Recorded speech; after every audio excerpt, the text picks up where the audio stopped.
भारत में आज भी घोड़ी चढ़ने बैठते होती है। प्लीज सर, क्या दलितों को यहाँ भी बोलने की इजाजत नहीं? नहीं सर, अगर सबको 4 मिनट दे दो, मुझे दे दो। Finish in 1 नहीं सर, minute. ये भेदभाव नहीं चलेगा दलितों के साथ। Allotted time is 4 minutes. Don't waste. please. भाई सर, Take 1 आप minute. चेक करो, अगर सबको 4 मिनट दिए तो Take 1 minute. आप मना करो, मैं बंद कर देता हूँ इसको। क्या दलितों को सबसे आखिरी में नंबर मिलेगा और बोलने का मौका All मिलेगा? individuals are क्या having- मजाक कर रहे हैं सर आप? No, no. All independent people are having only 4 minutes. You take. Sir 1 minute. Independent No में अपनी पार्टी का मेंबर हूँ सर, और जीत के आया हूँ सर, किसी की दया में नहीं आया। problem. Take 1 minute and finish. Sir कल भी बोले तो एक दलीय पार्टी के लोग, आप मौका दो सर। मैं फिर स्पष्ट तौर पे कह रहा हूं सर, यहां बैठे एससी और ओबीसी के मेंबर से कह रहा हूं सर, उनको सामाजिक जिम्मेदारी का ध्यान भी रखना चाहिए। पार्टी के प्रति वफादारी के साथ साथ अपने वर्गों के प्रति ईमानदारी भी रखनी चाहिए। ईमानदारी नहीं होगी तो इन वर्गों का भला नहीं हो सकता, और हमें बहुत सरकारों से उम्मीद नहीं है। मैंने बहुत सारे दोनों पक्ष के और जितने भी हमारे मेंबर है सुना सर, उनको बड़े बड़े नेता हैं सर। इसके भाग 1 में लिखा हुआ है India that is Bharat, Hindustan नहीं लिखा हुआ है सर। लेकिन सारे नेता संविधान पर चर्चा कर रहे हैं, लेकिन हिंदुस्तान ही कहेंगे, भारत कहने की हिम्मत नहीं जुटा पा रहे। ये बड़ा सवाल है सर कि क्या संविधान के हिसाब से बात रखी जा रही है। मैं धन्यवाद दूंगा फूले साहू बाबा साहब अम्बेडकर को और मेरे नेता मान्यवर साहब श्री काशीराम को। 25 नवंबर 1949 को संविधान को सौंपते हुए डॉक्टर बाबा साहब अम्बेडकर ने कहा था कि 26 जनवरी 1950 को हम विरोधाभास भरे जीवन में प्रवेश करने जा रहे हैं। राजनीतिक जीवन में तो हमारे पास समानता होगी, लेकिन सामाजिक और आर्थिक जीवन में असमानता होगी। क्या ये चुनौती आज 75 साल बाद दूर हुई है? भारत ने 26 जनवरी 1950 को संविधान लागू होने के साथ खुद को एक संप्रभु लोकतांत्रिक और गणतांत्रिक राज्य होने का ऐलान किया। लेकिन सर उस समय संविधान की स्थिति ये थी कि जैसे गांव का कोई आदमी, मैं 50 की बात कर रहा हूं, वो 50 साल पहले शहर में आ जाता और बड़े लोगों की महफिल में चला जाता, उस जहां वो खाना खा रहे हो, और वो टेबल पे नैपकिन को खा के जो है ये कहता कि ये तो फीका, क्योंकि वो जानता ही नहीं था, वो समझता नहीं था संविधान को, संविधान है क्या। संविधान उसके लिए महज दस्तावेज था। ये जिम्मेदारी थी राजनीतिक दलों पे कि वो संविधान को व्यवहार में लेके आते, और इसके इतने सारे आर्टिकल हैं, अगर इनको व्यवहार में लाया जाता तो मुझे लगता कि आज देश बहुत बदल गया होता। बाबा साहब ने कहा था कि लोकतंत्र भारतीय भूमि का केवल ऊपरी पोशाक है, उनके अनुसार यहाँ की संस्कृति अनिवार्य तौर पर लोकतांत्रिक है।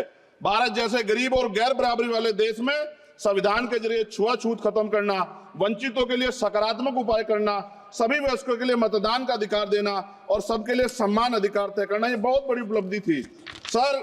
ये संविधान है कि आप वहां बैठे हैं और मैं यहाँ खड़ा होकर अपनी बात रख रहा हूं, और इस देश में आदिवासी महिला के तौर पे जो है राष्ट्रपति बनी है, और प्राइम मिनिस्टर तो नहीं बना, लेकिन शेड्यूल कास्ट के बड़े नेताओं को भी जो है राष्ट्रपति बनने का मौका मिला। ये संविधान की देन। अगर वोट हम पे नहीं होता तो शायद अमीर और जो राजा महाराजा खुद को मानते हैं हमारी गलियों तक नहीं आ पाते, हमारे हाल नहीं जान पाते।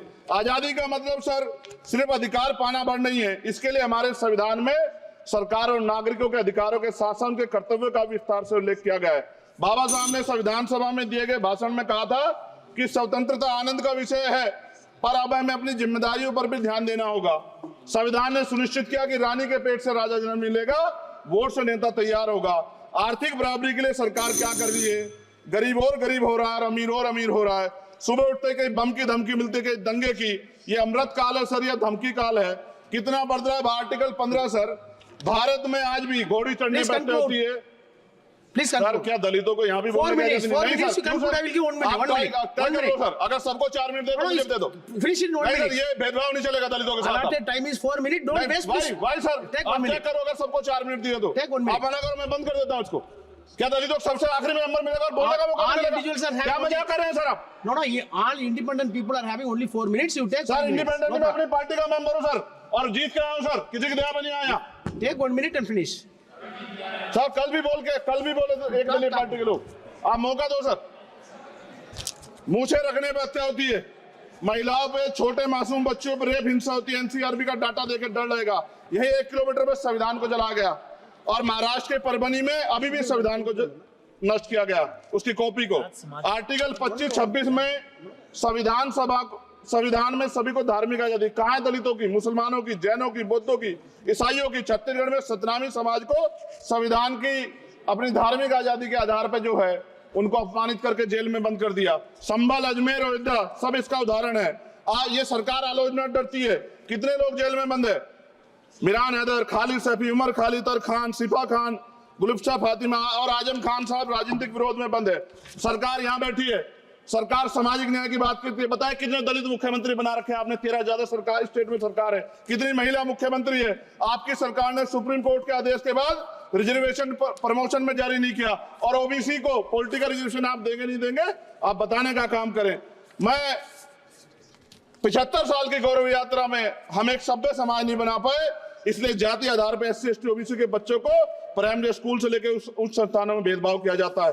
सरकार निरंकुश हो गई, कोई बुलडोजर से कार्रवाई करता है। कल मंत्री जी ने कहा हमने राष्ट्रीय पिछड़ा वर्ग आयोग बनाया, 69 शिक्षक भर्ती में उसकी सिफारिशों को नहीं माना। EWS के जरिए आपने संविधान पे आरक्षण के प्रावधान पे हमला किया। 1 मिनट में खत्म कर रहा हूं सर। संविधान सर, न्यायपालिका में आर्टिकल 124 ये कहता है सर, ये अधिकार जो है। Sanjay sir ji please conclude. Sir 1 minute में प्लीज संविधान में न्यायाधीशों की नियुक्ति का अधिकार राष्ट्रपति के द्वारा होना चाहिए, अभी तक नहीं हो रही है। All India judicial service commission कब बनेगा? क्या चंद परिवार ही सर जज बन सकते हैं? और आज हम सर, मैं सरकार से सवाल पूछना चाहता हूं सर, सेवाओं में SC ST OBC वर्ग का कितना प्रतिनिधित्व है?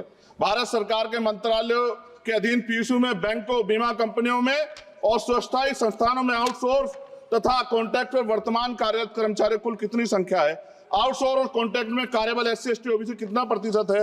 निजी क्षेत्रों में कार्यरत कर्मचारी उनके SC ST OBC की वर्ग लाभ। सर खत्म कर, लास्ट पॉइंट सर, मैं फिर स्पष्ट तौर पे कह रहा हूं सर, यहां बैठे SC और OBC के मेंबर से कह रहा हूं सर, उनको सामाजिक जिम्मेदारी का ध्यान भी रखना चाहिए। पार्टी के प्रति वफादारी के साथ साथ अपने वर्गों के प्रति ईमानदारी भी रखनी चाहिए।